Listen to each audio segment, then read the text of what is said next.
É uma honra poder recebê-los. E nós vamos receber hoje o pastor Hernani Dias Lopes, que sempre, de uma forma carinhosa, tem aceito o convite da Igreja Catedral Evangélica. Então, ele já faz parte, creio eu, da família da Catedral Evangélica. E nós fazemos parte da família dele, porque nós somos parte da família de Cristo. Vamos recebê-lo aplaudindo o nome do Senhor Jesus.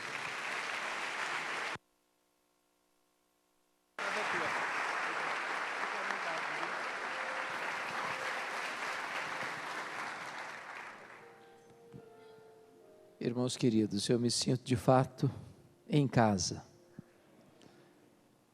Nós somos de verdade uma só igreja, um só rebanho, uma só família, um só povo, uma só noiva do Cordeiro. Temos o mesmo Pai, o mesmo irmão mais velho, o mesmo Senhor. Somos habitados pelo mesmo Espírito. Estamos fazendo a mesma jornada. Estamos a caminho da casa do Pai. Que privilégio estar aqui com vocês, que privilégio, pastor, ter a acolhida tão carinhosa do irmão, da sua equipe pastoral e desta igreja. Deus tem incomodado muito o meu coração para refletir sobre a questão do avivamento. Esse tema é um tema recorrente. Eu me lembro que na década de 90, nós fazíamos grandes congressos sobre avivamento. Havia uma fome, uma sede, um interesse profundo sobre esse tema. Pregávamos sobre esse tema, orávamos por esse assunto. Depois, parece que esse assunto caiu no esquecimento. Houve uma espécie de ressaca. Até porque, em nome de avivamento, muitas pessoas caminharam para extremos perigosos e perderam o rumo. E aí, a palavra avivamento ficou desgastada. Algumas igrejas até ficaram com medo de tratar do assunto. Mas você e eu não podemos ter medo daquilo que Deus nos ensina na sua palavra. Você e eu não devemos dar marcha ré diante daquilo que Deus quer que nós experimentemos. E eu queria tratar desse assunto hoje com você. Por isso, abra sua Bíblia comigo, por favor. Lá no livro do profeta Isaías, capítulo 44. Versículos 3 a 5.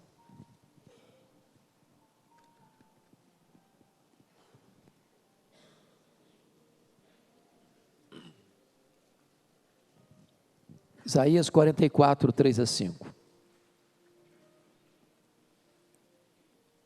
Está escrito assim: porque derramarei água sobre o sedento, torrente sobre a terra seca. Derramarei o meu espírito sobre a tua posteridade e a minha bênção sobre os teus descendentes. E brotarão como erva, como salgueiros junto às correntes das águas. Um dirá: eu sou do Senhor. O outro se chamará pelo nome de Jacó. O outro ainda escreverá na própria mão: eu sou do Senhor. E por sobrenome tomará o nome de Israel. Amém. Era o ano de 1993, quando nós, famintos e sedentos por um avivamento, realizávamos alguns congressos pelo Brasil afora. E eu fui convidado para pregar em Salvador. E eu estava pregando sobre esse assunto, avivamento. E quando eu terminei de pregar, uma repórter da cidade estava lá para uma entrevista. E essa moça olhou nos meus olhos e me fez uma pergunta perturbadora. Ela me perguntou assim: o senhor crê no que prega? E eu olhei firmemente para ele e disse: é claro que eu creio no que eu prego. E ela, um tanto quanto cética, incrédula, me redarguiu: mas o senhor crê que ainda hoje Deus possa mandar um avivamento? Que Deus ainda hoje possa impactar uma igreja, uma cidade, uma nação? E eu respondi para ela: eu creio nisso. E ela disse: o senhor pode então pelo menos me dar alguma evidência disso? E eu respondi para ela: eu posso. E eu citei para aquela repórter 2 exemplos. O primeiro deles aconteceu na Inglaterra no século XVIII. Vocês sabem que, por influência do racionalismo, do iluminismo, naquela época, na Inglaterra e no resto da Europa, poucos pregadores acreditavam ser a Bíblia a palavra de Deus. As igrejas estavam vazias. Pastores apóstatas pregavam sermões mortos para auditórios vazios e sonolentos e desciam do púlpito para se embriagarem nas mesas de jogo. A prostituição, a violência, a embriaguez predominava na Inglaterra. De cada 6 casas em Londres, um era um prostíbulo. Os enciclopedistas da época diziam o seguinte: a igreja da Inglaterra vai acabar. Dentro de algumas décadas vai morrer. Vai ser banido todo vestígio de cristianismo na Europa. E quando todos olhavam para a igreja e a viam como um vale de ossos secos, quando todos olhavam para a igreja e apostavam no seu fracasso e derrota irremediáveis, Deus começou a despertar um grupo de jovens universitários para buscar a Deus em oração. Lá na Universidade de Oxford, dentre eles estava John Wesley, George Whitefield, Carlos Wesley, e eles se reuniam semanalmente para confessar seus pecados, para chorar diante de Deus, para clamar por um avivamento da igreja. E foi numa reunião de oração, no dia 31 de dezembro de 1739, às 3 horas da manhã, naquela reunião de oração, quando os céus se fenderam, e o Espírito Santo desceu poderosamente sobre eles. Aqueles moços ficaram cheios do Espírito Santo, e eles começaram a pregar, e as igrejas se encheram de pessoas famintas de Deus. Nas ruas, nas praças, as pessoas disputavam espaço para ouvir a palavra de Deus, e um poderoso avivamento varreu toda a nação da Inglaterra. Multidões e multidões foram salvas, e os historiadores afirmam que foi este avivamento inglês que salvou a Inglaterra do banho de sangue da Revolução Francesa. Mas eu contei para aquela repórter um exemplo mais contemporâneo. Eu contei para ela o que aconteceu na Romênia. Muitos de vocês acompanharam isso. Como a Romênia viveu longos anos debaixo do governo carrasco, opressor, do ditador Ceausescu, da sua mulher.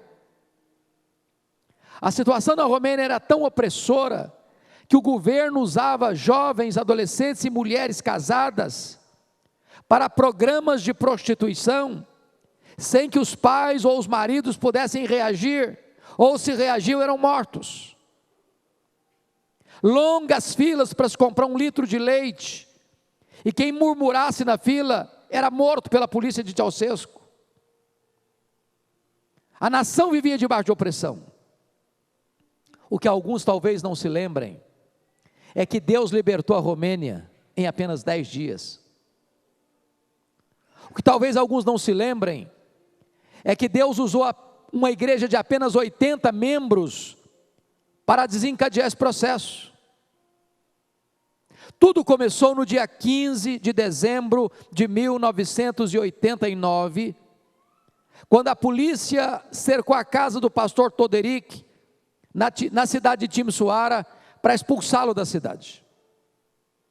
Os 80 membros da igreja fizeram um cordão de isolamento ao redor da casa do pastor e impediram que a polícia o expulsasse. A polícia foi buscar reforços. Os crentes da cidade se uniram. Um jovem batista, à boca da noite, comprou velas e as distribuiu para os crentes ao redor da casa. A polícia chegou com as suas armas, com as suas metralhadoras, e começou a atirar indiscriminada e impiedosamente nos crentes. Deram um tiro na perna desse moço batista, correram com ele para o hospital, para amputar-lhe a perna, para salvar-lhe a vida. Quando ele estava gemendo no seu leito de dor, alguém se aproxima e pergunta assim: você está arrependido, jovem? Ele respondeu: não, eu não estou arrependido, eu perdi uma perna, mas eu acendi a primeira vela. Naquela mesma noite, uma jovem da Assembleia de Deus saiu gritando a plenos pulmões pelas ruas de Timisoara: Deus existe, Deus existe, Deus existe, liberdade, liberdade, liberdade. Aquele grito encontrou ouvidos em toda a nação. 10 dias depois, 25 de dezembro, dia de Natal, de 1989, havia mais de 100 mil pessoas na capital da Romênia, sob a liderança dos pastores, gritando a plenos pulmões: Deus existe, Deus existe, Deus existe, liberdade, liberdade, liberdade. Naquela noite, Ceausescu caiu, a Romênia ficou livre, e o Evangelho pode prosperar naquela terra. Eu creio, irmãos, firmemente na possibilidade de um poderoso reavivamento espiritual nos nossos dias. Esse texto que nós lemos trata da matéria, trata do assunto. Há 4 verdades aí no texto que eu gostaria de destacar. Primeiro, o avivamento é uma promessa de Deus.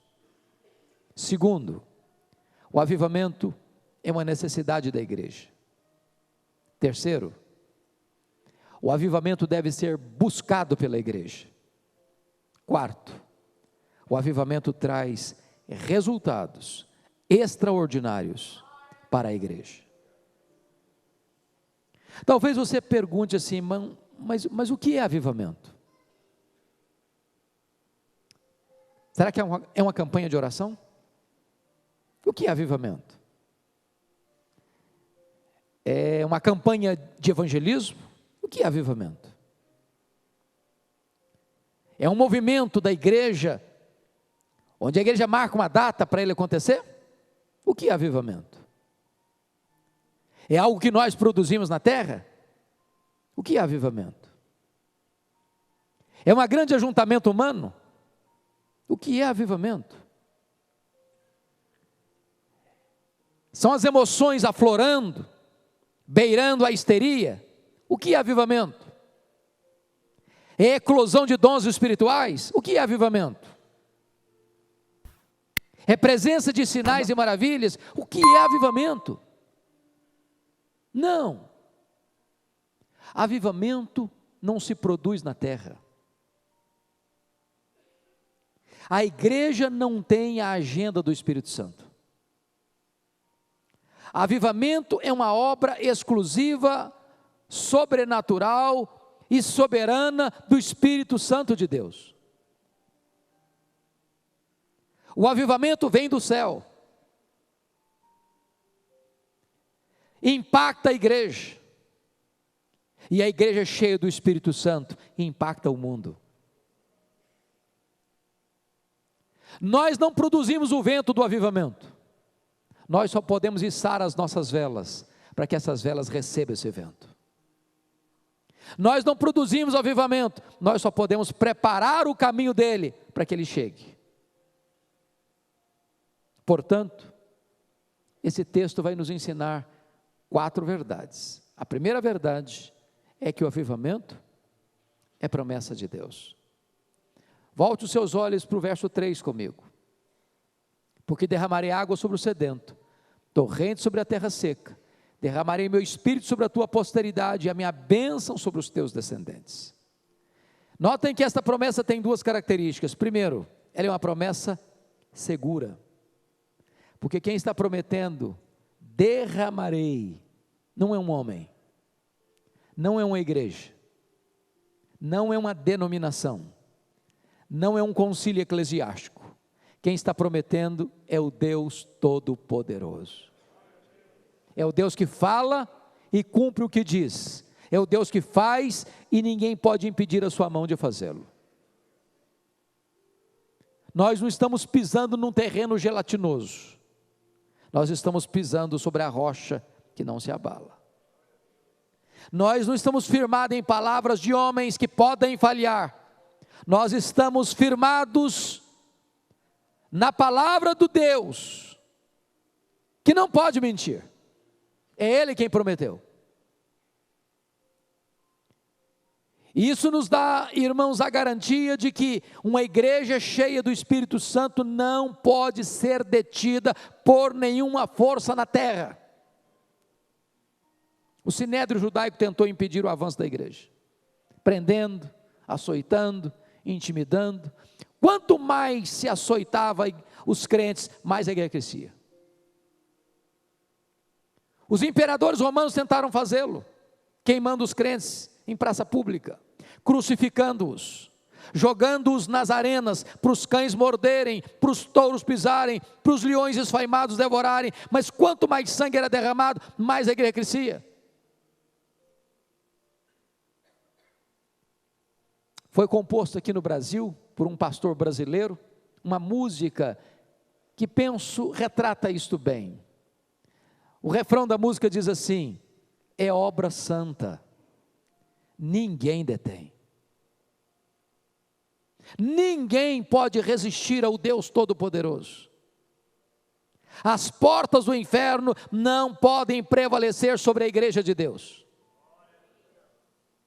Essa é uma promessa dele, e uma promessa segura. Dar-lhes-ei um outro exemplo.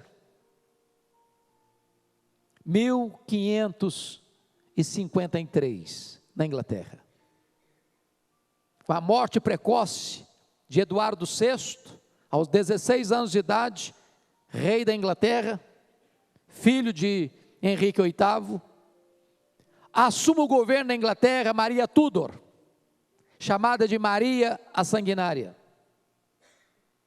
A reforma que já havia acontecido no continente não tinha conseguido se implantar na Inglaterra, porque Henrique VIII criaram uma nova denominação na Inglaterra, a Igreja Anglicana. Mas criara esta denominação por conveniência pessoal e não por convicção doutrinária. E quando Maria Tudor assume o governo, ela manda queimar em praça pública os 3 líderes da igreja evangélica da Inglaterra, Ridley, Latimer e Cranmer. Passa ao fio da espada milhares de crentes. Muitos outros tiveram que fugir da Inglaterra para pouparem a sua vida. E fugiram para onde? Para o continente, onde a reforma já estava estabelecida.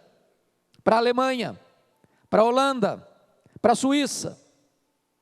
Quis a providência de Deus que esta rainha, Maria Tudor, morresse cedo.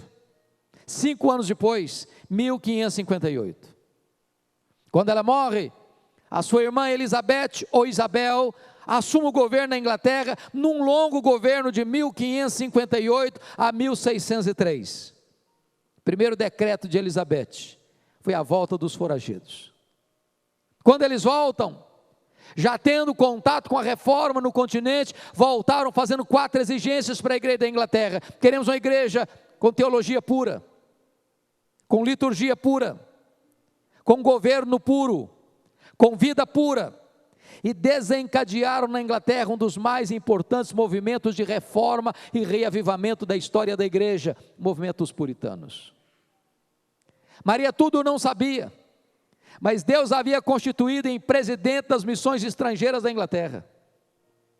Porque quando ela pensou que estava destruindo a igreja, ela estava promovendo a igreja. Porque nenhuma força pode destruir a igreja do Deus vivo. As portas do inferno não podem prevalecer contra ela. Deus prometeu derramar do seu Espírito, e uma igreja cheia do Espírito Santo não pode ser detida.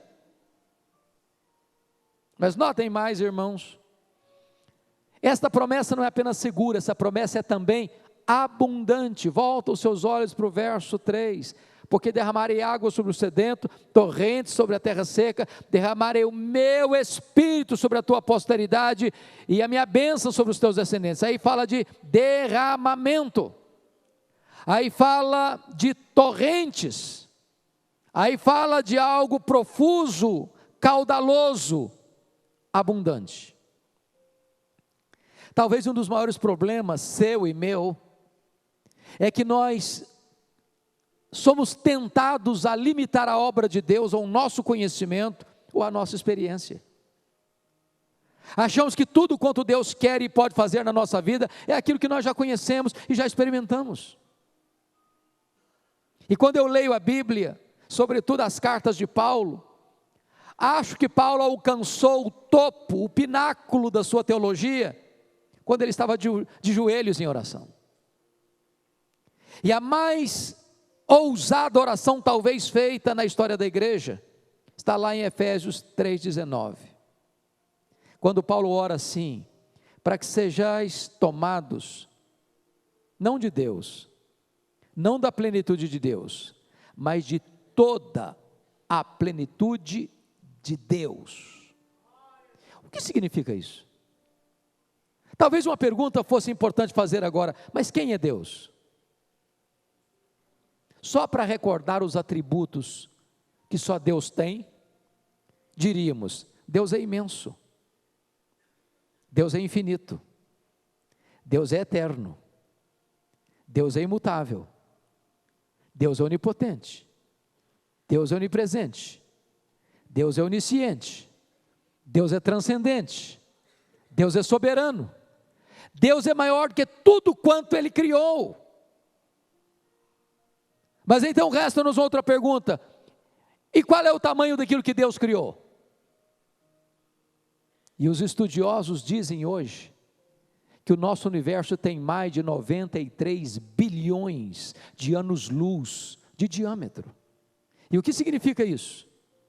Significa que se você conseguisse voar à velocidade da luz, 300 mil quilômetros por segundo, nessa velocidade, você demoraria mais de 93 bilhões de anos para ir de uma extremidade à outra do universo. Pois Deus é maior que o universo, Ele é transcendente. E agora Paulo está orando para que você e eu, frágeis vasos de barro, sejamos tomados de toda a plenitude de Deus. Aí quando você pensa que Paulo pudesse estar delirando com a oração tão audaciosa assim, ele registra no verso seguinte, Efésios 3:20, ora, aquele que é poderoso para fazer infinitamente mais do que tudo quanto pedimos ou pensamos, conforme o seu poder que opera em nós, a Ele seja a glória na igreja e em Cristo Jesus agora e pelos séculos eternos. Deus tem mais para você, Deus tem muito mais para você, Deus tem infinitamente mais para você. Ele prometeu derramar do seu Espírito. Mas eu quero ilustrar isso de uma forma mais clara para você. No século XIX havia uma família muito pobre nos Estados Unidos. Essa família tinha 7 filhos pequenos, de 14 anos para baixo. Quando o chefe dessa família morreu, deixando a viúva pobre, endividada, com 7 filhos pequenos para criar e grávida do 8º filho. Os credores vieram e levaram o pouco que ela possuía. Quando nasceu o 8º filho, não era o 8º, era o 8º e o 9º, porque eram gêmeos. As pessoas diziam para aquela mulher: a senhora não tem condições de criar esses filhos. Ela não abriu mão deles. Com 39 anos de idade, ela estava com seus cabelos brancos, de tanto trabalhar para dar de comida àqueles meninos. Um dia o quinto filho disse para ela assim: mamãe, eu vou sair da roça, eu vou para a cidade. Deus tem um plano na minha vida. Ele foi para Boston, Massachusetts, Nova Inglaterra. Um tio dele lhe arranjou um emprego numa sapataria. Um dia o seu professor de escola bíblica dominical, o senhor Edward Kimball, foi à sapataria e levou aquele moço a Cristo. Um dia esse moço está numa igreja, e o pregador se levantou e disse: o mundo está para ver o que Deus pode fazer com um homem totalmente entregue nas suas mãos. E ele disse: meu Deus, eu quero ser esse homem. Ele já pregava o evangelho quando estava fazendo uma campanha evangelística em Chicago. Depois do culto, duas senhoras idosas da igreja metodista abordaram-no na porta da igreja, dizendo assim: estamos orando pelo senhor. E ele perguntou: mas por que vocês estão orando por mim? E elas responderam: para que Deus o revista com o poder do Espírito Santo. Um dia ele caminhava em Nova York, pela Wall Street, quando de repente o Espírito Santo veio com grande poder sobre ele. Ele saiu correndo, entrou na casa de um amigo, fechou a porta do quarto, se ajoelhou, e disse que parecia que ondas elétricas penetravam pelo seu corpo. A glória de Deus invadiu a sua vida, os céus desceram à terra. E ele disse que aquela experiência foi tão tremenda e marcante, que ainda que lhe desse todo o ouro do mundo em troca, ele jamais faria isso. Quando ele se levantou dos seus joelhos, ele nunca mais foi o mesmo homem. A história da América nunca mais foi a mesma.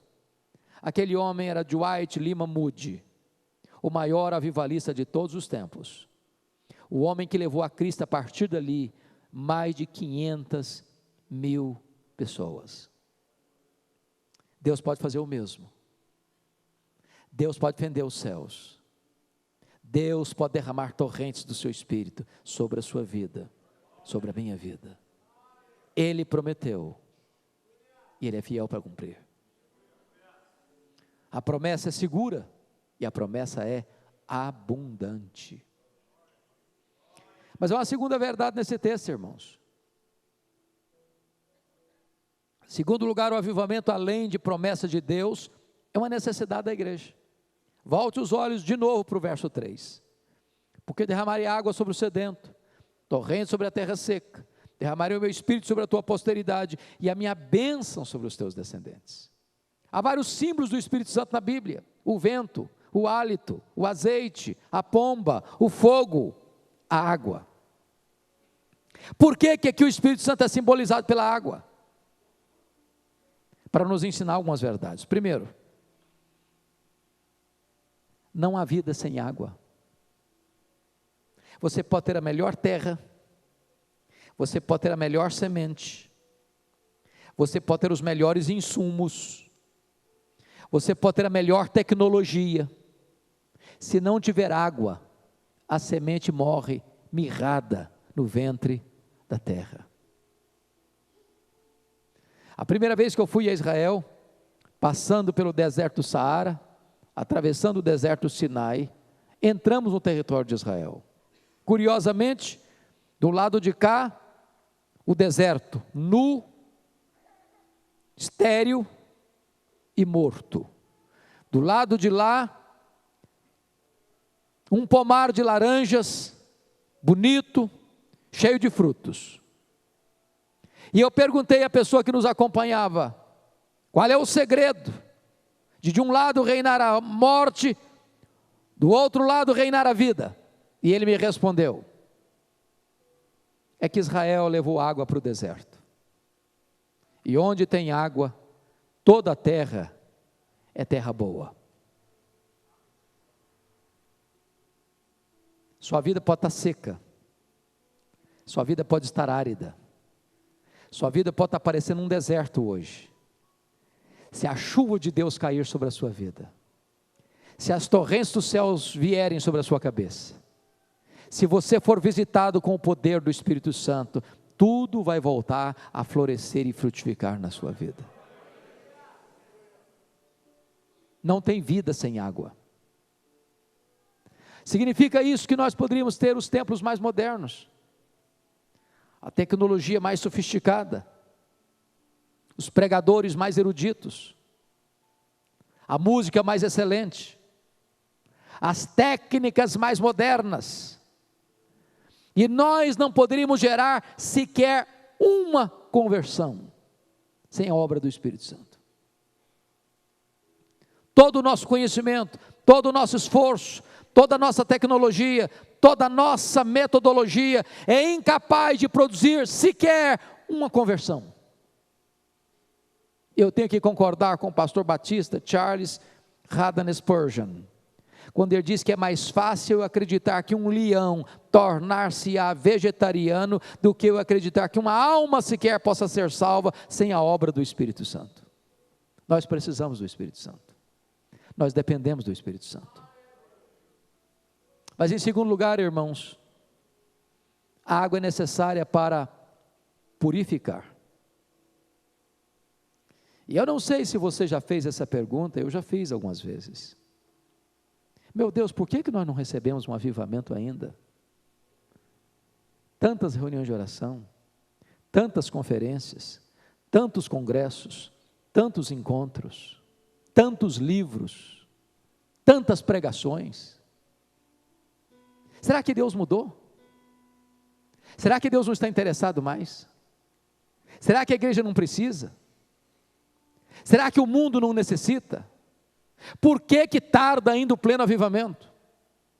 Por que essas chuvas estão sendo retidas? Por quê? E só há uma resposta para essa pergunta. É que entre as chuvas de Deus e a terra seca, existe um obstáculo. Existe um obstáculo. E esse obstáculo é o pecado. O pecado faz separação entre nós e o nosso Deus. É o Espírito Santo quem convence de pecado. Sem a obra do Espírito Santo, nem consciência de pecado nós temos. Sem a obra do Espírito Santo, nós vamos estar aplaudindo a nós mesmos, quando nós deveríamos estar chorando.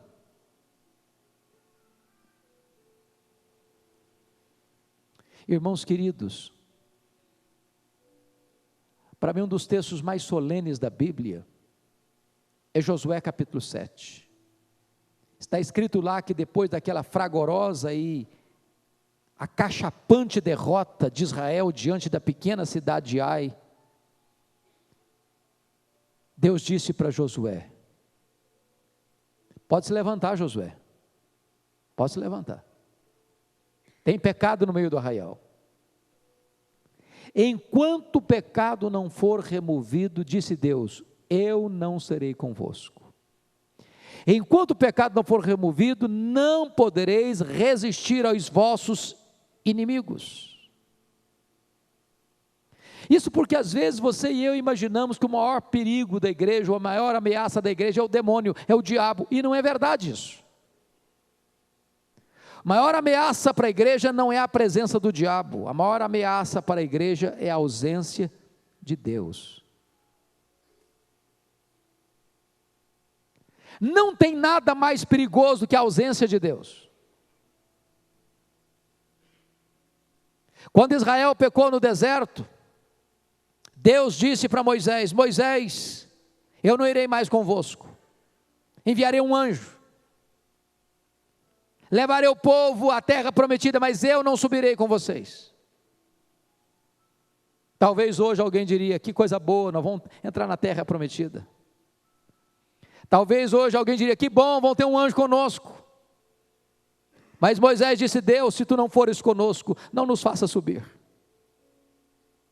A presença do anjo é muito boa, mas é a tua presença que nós precisamos. A terra prometida é uma bênção, mas sem a tua presença a terra prometida não faz sentido. Se tu não fores conosco, Senhor, não nos faça subir. A maior necessidade nossa não é de terra prometida, não é do anjo, a maior necessidade nossa é da tua presença.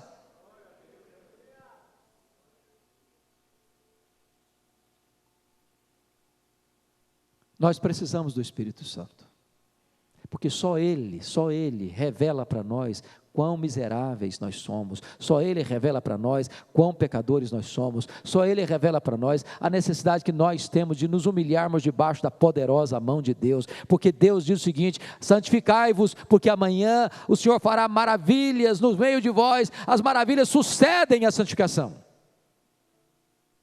Se o meu povo, que se chama pelo meu nome, se humilhar e orar e me buscar e se converter dos seus maus caminhos, então eu ouvirei dos céus, perdoarei os seus pecados e sararei a sua terra. Mas em terceiro lugar, a água nos mostra outra coisa. A água é necessária para matar a nossa sede. E quando eu olho hoje a igreja evangélica brasileira, me dá uma angústia,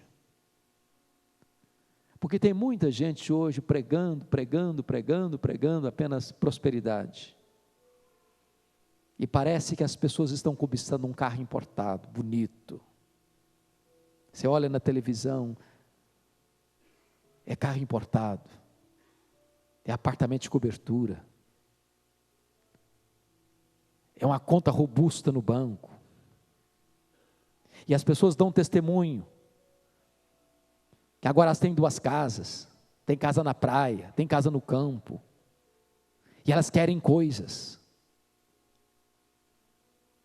Eu quero dizer para você, que você pode morar no apartamento mais bonito dessa cidade, você pode ter o carro mais chique dessa cidade, você pode vestir as roupas de grifes mais requintadas dessa cidade, você pode fazer as viagens mais bonitas dos lugares mais românticos do mundo, você pode frequentar os restaurantes mais caros deste país, você pode ter a conta bancária mais robusta dessa cidade. Se você não estiver cheio do Espírito Santo, nada disso faz sentido para a sua vida.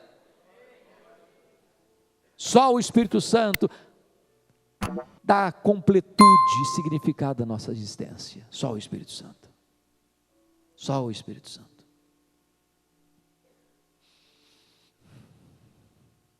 Irmãos queridos, a igreja precisa do Espírito Santo. A igreja precisa do Espírito Santo. Mas há uma terceira verdade que eu quero partilhar com você no texto. É que o avivamento, além de ser promessa de Deus e necessidade da igreja, o avivamento precisa ser buscado pela igreja. Volta os olhos de novo para o verso 3. Porque derramarei água sobre o sedento, torrente sobre a terra seca, derramarei meu espírito sobre a tua posteridade e a minha bênção sobre os teus descendentes. Eu chamo a sua atenção para 2 figuras aí: sedento e terra seca. Você já viu uma terra seca? Aqui em São Paulo, por mais grave que tenha sido a seca do ano passado, nós não sabemos muito bem o que é terra seca. Eu prego todo ano, já há mais de 10 anos, na Consciência Cristã, lá em Campina Grande, na Paraíba. Algumas vezes meu coração apertava, ao chegar ali e ver a terra nua, rachada, e o gado morrendo de fome e de sede, o solo clamando por chuva. Você já passou sede num lugar ermo, sem água? A sede é diferente da fome. Quando você está com fome, seu estômago dói, mas se você não se alimenta, a dor vai embora, e você jejua um dia, e você jejua 2 dias, e você jejua 3 dias, e você jejua 7 dias, há pessoas que conseguem jejuar 40 dias, mas não é assim com a sede é implacável, a sede esmaga você, a sede mói você, a sede seca você, a sede estiola você, a sede mata você. Sabe quando a igreja vai experimentar um avivamento? Quando a igreja tiver sede de Deus. Não sede de coisas, não sede de dinheiro, não sede de saúde, não sede de milagre, não sede de prosperidade, sede de Deus, sede de Deus. É por isso, irmãos, que nenhum avivamento na história da igreja, nem registrada na Bíblia, você encontrará nenhum avivamento sem que tenha sido precedido por oração.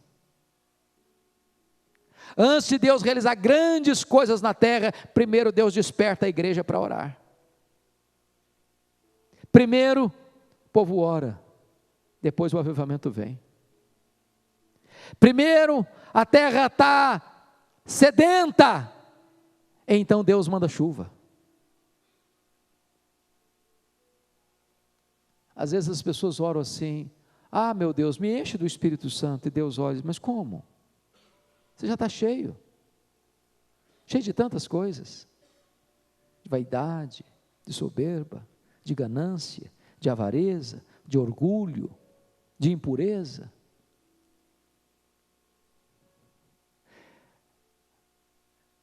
A água vem sobre o sedento,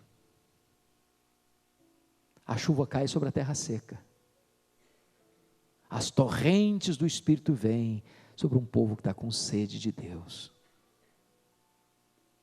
Eu quero dizer para vocês, irmãos, que às vezes nós pensamos em avivamento só em grandes movimentos. Eu quero lhe dizer que o avivamento pode começar na intimidade do seu quarto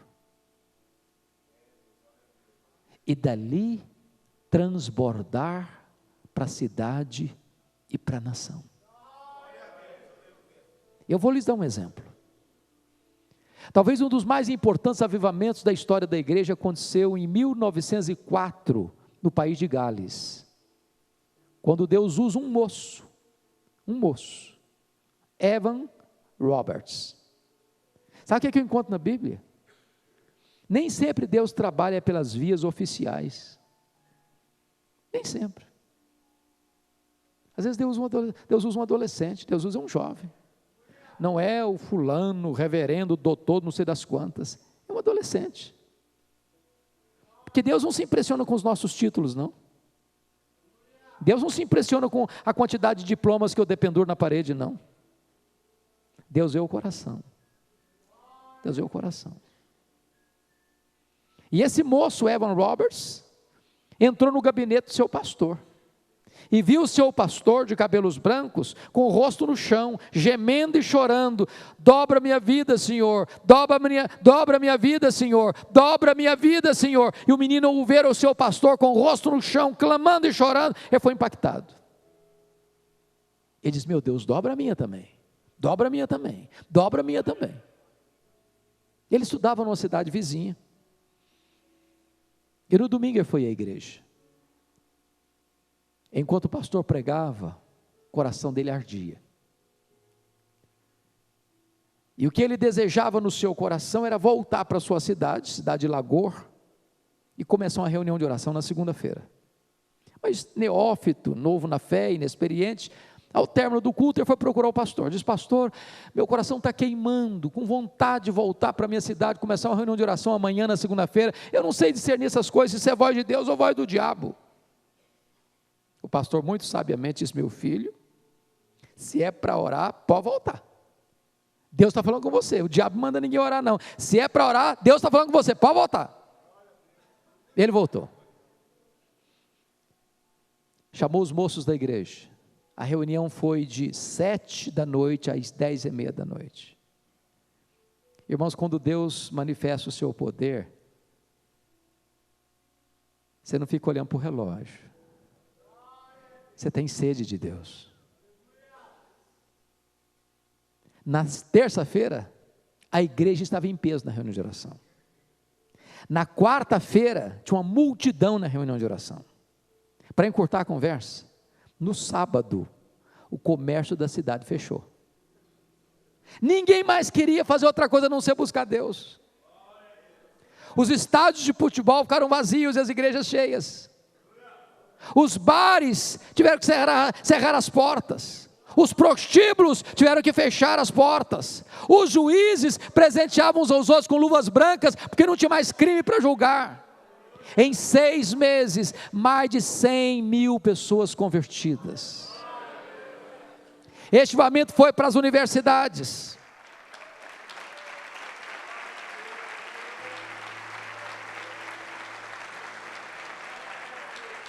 Este avivamento foi para as universidades, chegou em Xangai, na China, e de lá chegou à Coreia.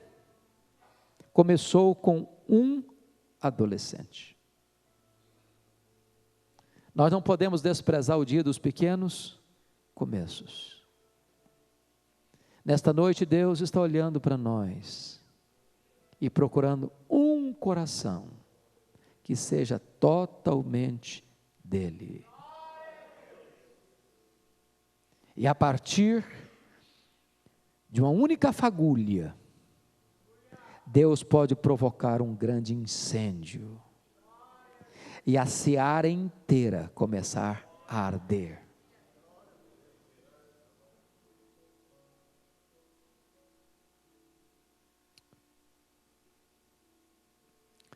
Mas eu quero concluir, quero terminar com o último ponto. Já tratamos de 3. Primeiro, o avivamento é promessa de Deus. Segundo, o avivamento é necessidade da igreja. Terceiro, o avivamento deve ser buscado pela igreja. Último lugar, quarto lugar, o avivamento traz resultados extraordinários para a igreja. E o primeiro resultado, irmãos, que o avivamento traz para a igreja é o crescimento numérico explosivo. Olha o verso 4 comigo. E os teus descendentes brotarão como a erva, como salgueiros junto às correntes das águas. Oh, irmãos, que coisa magnífica. Em tempo de avivamento, Deus traz as pessoas famintas, sedentas, quebrantadas, arrependidas, chorando pelos seus pecados, e a igreja vai se enchendo com multidões que vêm aos borbotões para acertar a sua vida com Deus.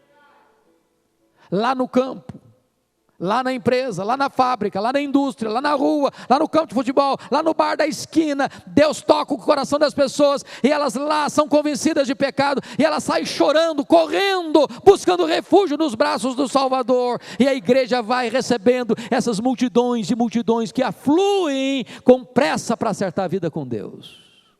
Elas vão brotando como erva, como salgueiro junto às correntes das águas. Deus pode fazer muito mais num dia de avivamento do que nós conseguimos fazer em anos, com o nosso trabalho, na força do nosso braço.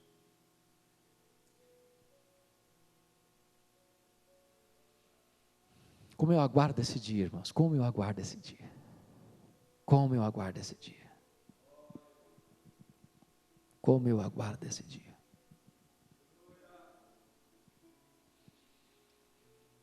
Eu tive o privilégio de visitar a missão Quacis-Abanto, na África do Sul, onde aconteceu um grande avivamento, nos idos de 1966.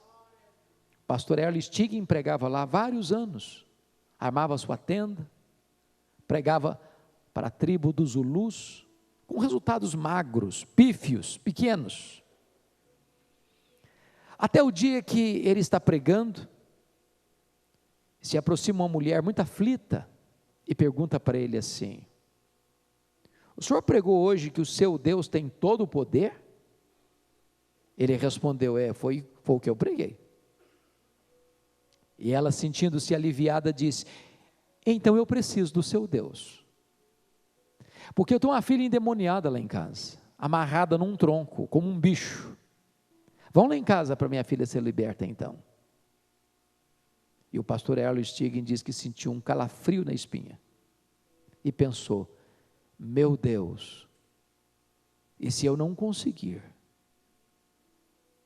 Quando ele chega lá, a situação era pior do que ele imaginava. A moça estava amarrada num tronco, com arame, igual um bicho, uma fera selvagem ensanguentada. Em vão ele tentou expulsar os demônios daquela moça. Chamou os pastores e missionários da região, não conseguiram nada. Amarraram essa moça, levaram-na para uma outra região, ela quebrou tudo lá, tiveram que devolvê-la numa situação pior. E o pastor Erlich Stiging tomou uma decisão na vida: eu vou embora. Eu não tenho mais autoridade para pregar aqui. Vou arrumar as malas, vou voltar para o meu país. Quando ele estava arrumando as malas, o Espírito Santo disse para ele: você não tem que ir embora, você precisa buscar poder. E eles pararam tudo o que estava fazendo e começaram a acertar a vida com Deus, começaram a buscar a face de Deus, começaram a confessar os seus pecados a Deus, começaram a chorar diante de Deus. Chegou a tal ponto, pastor, que eles se reuniam 3 vezes por dia e só conseguiam chorar. Tamanha convicção de pecados que Deus trouxe sobre eles. Um dia ele pregava no texto de Mateus, quando Jesus disse: se lembrares que teu irmão tem alguma coisa contra ti, deixa a tua oferta, vai, reconcilie-te com teu irmão, depois vem e faz a tua oferta. Ele disse que começou a pregar, o auditório foi se esvaziando, quando ele estava no final do sermão não tinha mais ninguém. Tamanha pressa que as pessoas tinham para sair logo e acertar a vida uns com os outros. Depois de 3 meses de choro, numa das últimas reuniões de oração, levantou-se uma moça com lágrimas nos olhos e orou da seguinte maneira: meu Deus, tu fizeste tantas vezes, em tantos lugares, faz de novo, Senhor, faz de novo, faz de novo, Senhor. Naquela semana, numa reunião de oração, os céus se fenderam e o Espírito Santo desceu sobre eles.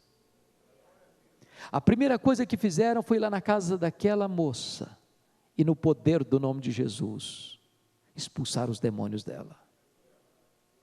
Os feiticeiros saíam correndo, chorando, das lavouras, dos campos, confessando os seus pecados. Quando os missionários acordavam, na porta de cada um deles tinha 100, 150 pessoas com lágrimas nos olhos, com pressa para acertar a vida com Deus. Lá numa fazenda, não é uma vila, uma fazenda. Construíram um templo para 15.000 pessoas. 3 cultos por dia. Os cegos viram, os aleijados andaram, os mortos ressuscitaram, e multidões foram sendo salvas. Porque quando Deus derrama do seu Espírito, os descendentes de Abraão vão brotando como erva, como salgueiros junto às correntes das águas. Ah, como nós devemos esperar esse dia.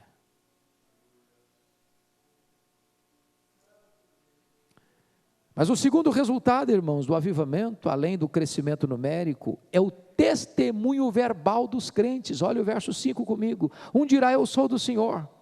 O outro se chamará do nome de Jacó. O Instituto Moody fez uma pesquisa e descobriu que 95% dos crentes nunca levaram uma pessoa a Cristo. Nunca. Se esse fosse um fenômeno biológico, a raça humana estaria em risco de extinção. Mas em tempos de avivamento, irmãos, crianças, adolescentes, jovens, homens, mulheres, pastores, missionários, todos se levantam para dizer: eu sou do Senhor, eu sou do Senhor, eu sou do Senhor. Imagine, irmãos, esse exército que está aqui hoje, no poder do Espírito Santo, saindo pelas ruas de Sorocaba, pelas avenidas, nas universidades, nas escolas, nos hospitais, nas cortes, nos escritórios, nas empresas, nas fábricas, por todo canto, por todo lado, dizendo: eu sou do Senhor, eu sou do Senhor, eu sou do Senhor, eu sou do Senhor, eu sou do Senhor, eu sou do Senhor, eu sou do Senhor. Essa mensagem estaria com a velocidade de um rastilho de pólvora, impactaria a cidade, impactaria o estado, impactaria o Brasil. Talvez você argumente: mas eu não sou pastor, mas eu não sou missionário, mas eu não fiz seminário, mas eu não conheço teologia, mas eu sou novo na fé, mas eu sou tímido, eu nem sei falar direito. Deixa eu dizer uma coisa para você: por mais novo na fé que você seja, você sabe tudo quanto uma pessoa precisa saber para ser salva. Tudo. E se você não sabe nada, talvez você possa então dizer: eu só sei de uma coisa, é que eu era cego e agora eu vejo. por esse avivamento nós devemos preparar o caminho do Senhor até que Ele venha.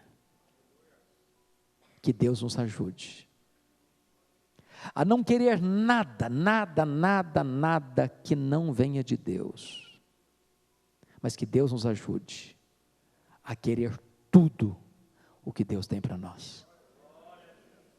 Que Deus nos ajude a não ir além 1 centímetro daquilo que Deus estabeleceu, mas que Deus nos ajude a não ficar aquém 1 centímetro daquilo que Ele tem para nós. Que Deus nos ajude a perseverar até que Deus fenda os céus e traga sobre nós as torrentes do seu Espírito.